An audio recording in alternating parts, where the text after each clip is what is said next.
Bonjour à tous, on se retrouve pour un nouvel épisode de Fortnite of the Apocalypse, la suite de Nanatsu no Taizai 7 Deadly Sins.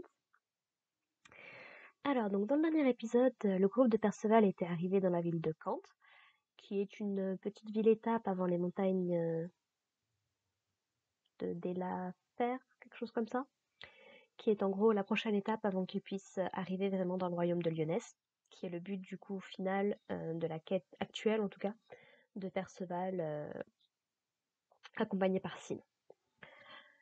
Sauf que dans la ville de Caen, ce qu'on avait découvert, c'est que en fait, c'était un petit peu régi par des bandits et qu'ils se faisaient prendre, ils prenaient en fait les possessions de tous les voyageurs qui passaient par la ville et qu'il y avait plus grand monde.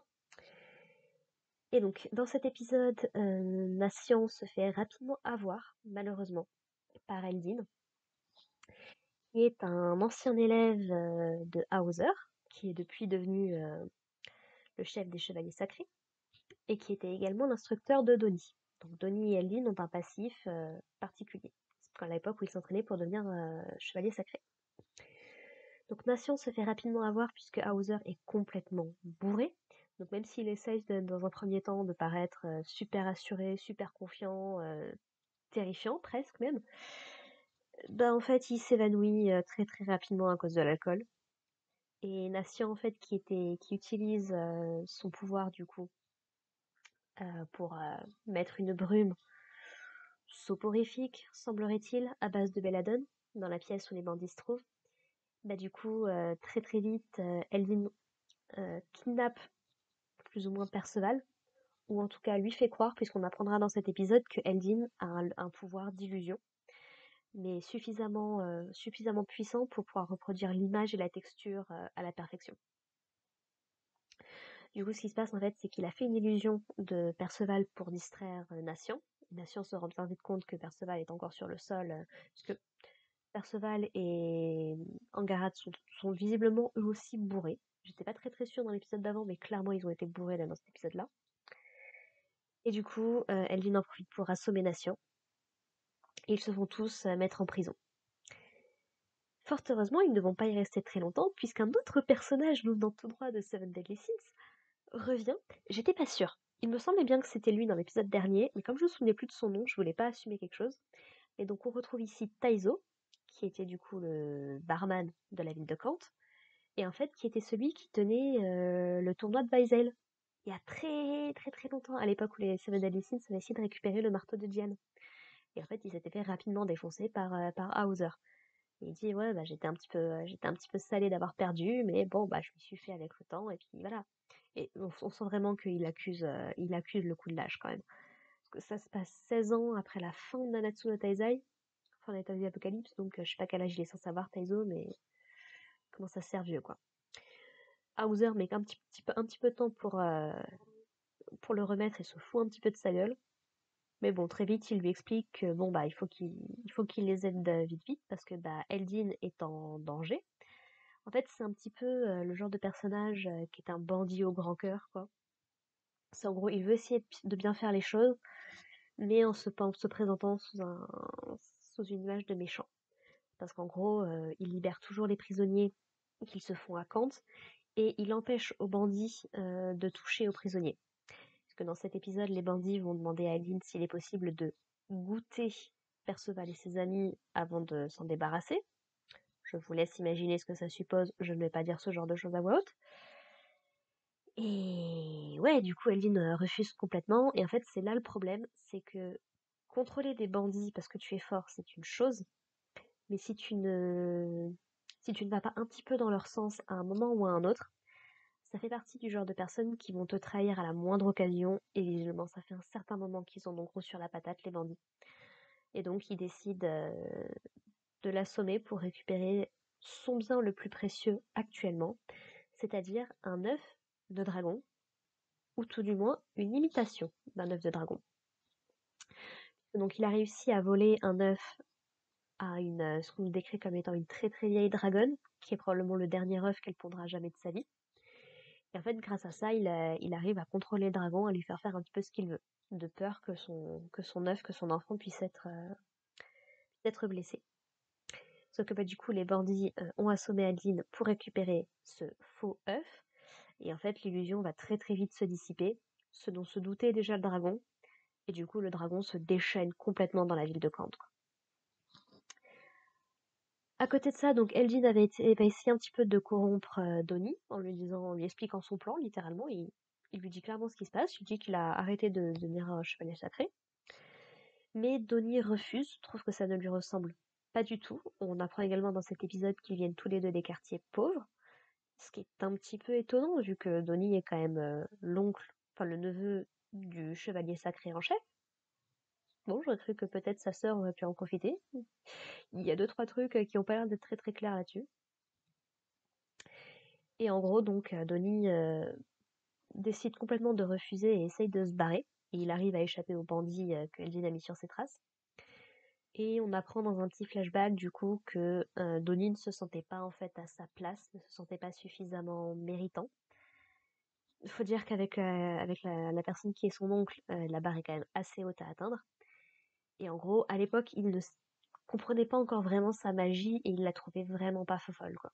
Donc il a préféré arrêter son entraînement et devenir artiste itinérant, ce qu'a très très mal vécu Hauser à de nombreux, à de nombreux titres, et il est toujours salé à propos de ça. Il considère que Donnie est un lâche, que il peut jamais rien faire de ses 10 doigts. Enfin, il est en colère, quoi, vraiment. Et donc on apprend que si Donnie agit ainsi, c'est parce qu'il ne veut pas mourir, et on comprend que c'est parce qu'il a vu sa mère mourir. On sait que la mère de Donnie est morte. Et du coup, Perceval, très rapidement, dit à Hauser que même si Donnie se barre, c'est vrai, il finit toujours par revenir. On l'a vu pendant l'arc de Sistana. Donc Perceval n'a aucun doute sur le fait que Donnie finira par revenir. Et du coup, Donnie va même sauver la vie de Eldin alors que le dragon se déchaîne et en a tout particulièrement contre lui. Et du coup, on va comprendre voilà, que sa magie, il commence à plutôt bien la maîtriser parce qu'il lui permet de flotter. Que certes, il n'a pas envie de mourir si c'est pour des personnes qu'il connaît pas. Mais que depuis la dernière fois qu'ils se sont vus, bah, il s'est quand même fait des amis. Notamment un qui lui est très cher et qui veut pas qu'il lui arrive quelque chose. On comprend bien évidemment que c'est Perceval. Et voilà, donc il est prêt à reprendre son entraînement de chevalier sacré si ça peut lui permettre de protéger, en tout cas de soutenir Perceval, qui, on le sait, est destiné à devenir l'un des 4 cavaliers de l'Apocalypse. De retour dans les cellules, donc Taizo nous explique, voilà, donc il nous explique que c'est effectivement un œuf factif, et en révélant un petit passage secret dans les geôles, nous permet de découvrir du coup le bébé dragon qui a éclos de son œuf et qui visiblement est pas en très très bon état. Il respire mal, il se sent pas très bien. Voilà, Taizo nous explique en fait que Elvin ne voulait pas le rendre à sa mère dans cet état. Ça lui faisait trop de peine en fait, et donc il a essayé un petit peu de régler la situation. Et Natian va essayer de sauver la vie de ce petit dragon parce qu'il dit que s'il continue comme ça, il tiendra pas 3 jours. Donc voilà, il va essayer de faire ce qu'il peut. Un peu plus tôt dans l'épisode, on a vu qu'il est capable. C'est bien ce que j'avais supposé à la fin de l'épisode dernier. C'est qu'en fait, Natian, avec son pouvoir particulier, a déjà goûté de l'alcool quand il était un peu plus jeune. Et comme il a la capacité de neutraliser tous les poisons, bah du coup, l'alcool ne lui fait plus rien. Taizo lui demande un petit peu de manière ironique: ah bon, l'alcool c'est du poison? Moi qui ne bois absolument pas, je suis totalement d'accord là-dessus. Et voilà, donc en fait, il arrive également à supprimer les effets de l'ébriété sur Angarad et Perceval, qui vont du coup prêts à se battre, à défendre un petit peu la ville, ou ce qu'il en reste en tout cas. Donc au moment où Donnie et Eldin allaient se faire attaquer par un souffle de flamme du dragon, Perceval intervient avec sa magie overcheatée, Deus Ex Machina, soyons très honnêtes, et en gros renvoie l'attaque du dragon, mais ça ne lui fait pas grand-chose. En même temps, un dragon qui est plutôt immunisé à son propre feu, c'est assez logique, soyons très honnêtes. Et il me semble que l'épisode se termine là-dessus. Il me semble que l'épisode se termine là-dessus, et pour l'instant, on ne sait pas comment ils vont s'en sortir. Donc voilà, c'était vraiment un très très bon épisode que j'attendais. Parce qu'autant l'épisode dernier, je savais qu'Hauser allait arriver, autant cet épisode, je me souviens de la double page où Nakaba Suzuki nous montre le dragon la première fois. C'est encore une fois, Nakaba Suzuki fait partie pour moi comme Hiro Mashima de ces auteurs qui, quand ils veulent te rendre une page magnifique, mais ça te marque à fond, quoi. C'était aussi une des critiques en fait que beaucoup, dont moi, avaient eu à la fin de la saison 2 de Nanatsu no Taizai, c'est qu'en essayant de rusher en fait la fin de la saison 2 en 5 épisodes, il y avait des moments marquants dans l'animé qui passent beaucoup moins bien enfin dans le manga qui passent beaucoup moins bien en animé. Et là franchement je dois bien avouer que j'ai pas été déçue dans cet épisode. Puisque du coup on va parler du gros truc de cet épisode en termes techniques. Donc le dragon est en CGI. Voilà. C'est de la 3D, ça se voit, je vais pas dire le contraire, mais je trouve que à l'instar des armures des chevaliers de Camelot, je crois que c'est les seuls qu'on a vus en armure jusqu'ici, je trouve personnellement que ça passe plutôt pas mal. L'incrustation est franchement assez propre. Tu sens que c'est de la 3D, mais je sais pas si c'est avec les filtres qu'ils ont utilisés, avec l'animation ou autre, mais ça rend bien. Voilà. Donc pour le coup, voilà, si ça vous dérange la CGI, soyez au courant qu'il y en a dans cet épisode. Mais franchement, je trouve que ça passe crème. Moi, en tout cas, ça m'a pas dérangé. Donc voilà, au niveau de l'histoire, on en apprend un petit peu plus sur Donnie, on en apprend un petit peu plus sur son copain, qui du coup, effectivement, fait le gros méchant, mais est beaucoup plus gentil que ce qu'il lui paraît. Et qui a qui a ce poids d'avoir l'impression de ne jamais rien faire correctement. Que ce soit quand il essaye d'être un gentil ou quand il essaye d'être un méchant. Et ça, c'est toujours compliqué quand tu as un maître comme Hauser, qui reste quand même une légende dans l'univers de Nanatsu no Taizai, on va pas se mentir. Certes, il n'est pas à la hauteur d'un Meliodas, par exemple, mais ça reste un des personnages, ça restait un chevalier sacré, quand même à l'époque déjà. Et voilà, aux côtés de Griamor et aux côtés de Gilthunder, il faisait partie quand même des gros bonnets, mine de rien, à l'époque. Alors on l'a pas vu utiliser ses pouvoirs encore pour l'instant, tout le monde essaye de le convaincre d'intervenir, mais il fait sa mauvaise tête. D'ailleurs, il y a Angarad qui fait son petit délire à un moment, qui dit oh là là, est-ce qu'il sait que je suis la fille du maître de Stistana? Est-ce qu'il peut me faire des choses, machin, machin. Et Hauser lui dit clairement qu'il n'est pas intéressé. Très bonne réponse, Hauser, je vais vous expliquer pourquoi. Parce que malheureusement, dans Fandor Tales the Apocalypse, j'aime beaucoup cette série, mais on va dire que tous les anciens personnages de l'époque de Nanatsu no Taizai n'ont pas forcément tourné de manière aussi positive. On y reviendra quand il sera l'heure d'aborder le personnage auquel je pense en particulier. Je pense qu'on le verra d'ici la fin de saison, si mes sources sont exactes, mais ouais, on a de la chance que Hauser il est tourné de cette façon, vraiment. Donc voilà, est-ce que j'ai autre chose à dire par rapport à cet épisode? Non, c'était vraiment un très très bon épisode.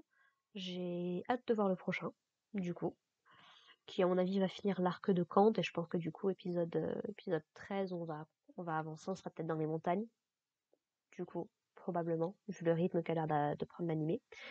Parce que du coup, il me semble qu'il y a 24 épisodes dans cette première saison, donc j'imagine que le mi-saison doit être épisode 12. Donc voilà, on est presque à la mi-saison. Puis bah voilà, très bon épisode, toujours agréable d'entendre cet opening et cet ending. Je les passe jamais, ils sont vraiment trop trop bien. Peut-être que quand je vais commencer à les avoir bien bien enchaînés, peut-être que je vais commencer un petit peu à passer, je ne sais pas, mais si, ils sont toujours très très sympas, sans problème.